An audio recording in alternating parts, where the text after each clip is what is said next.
Alright, welcome in everyone. My name is Francisco and welcome back to another reading. Today we're going to be doing the book of Mark, chapter 8, so let's get started.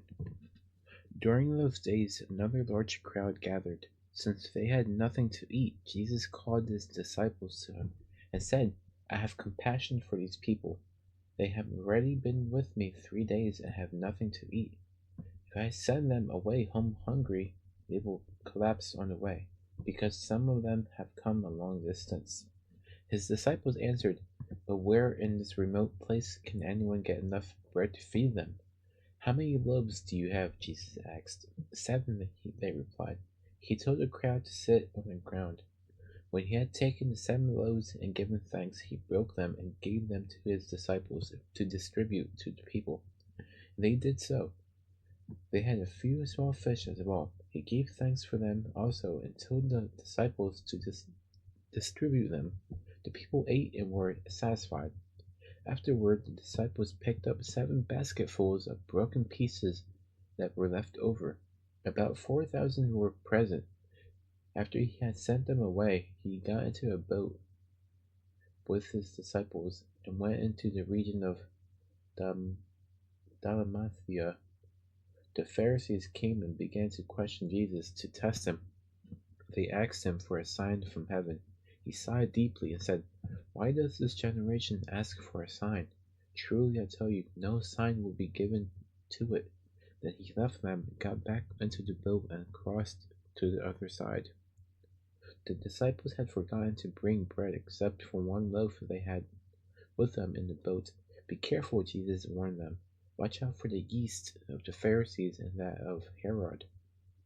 They discussed this with one another and said, It is because we have no bread.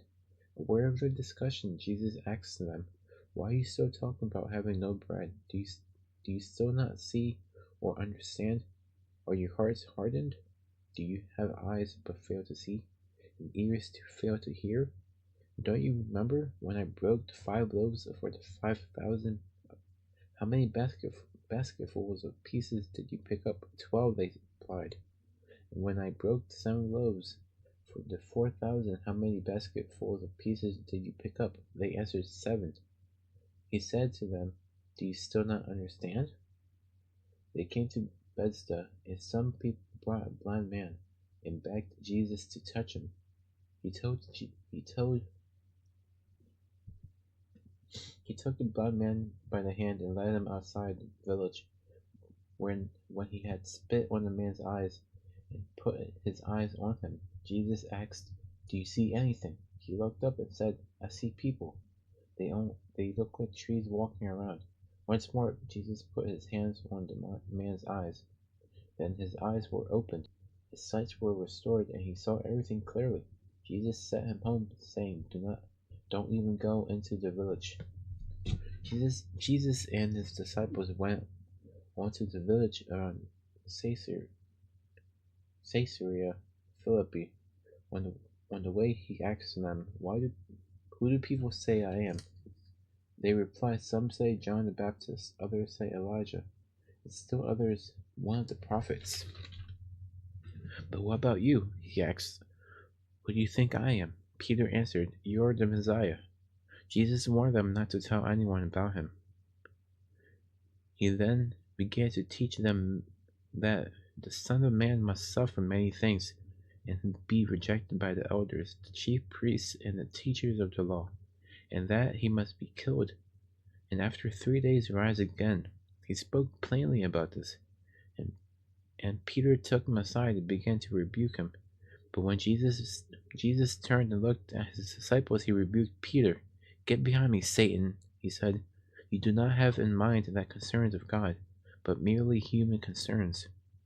Then he called the crowd to him along with his disciples and said, Whoever wants to be my disciple must deny themselves and take up their cross and follow me. For whoever wants to save their life will lose it, but whoever loses their life will save it.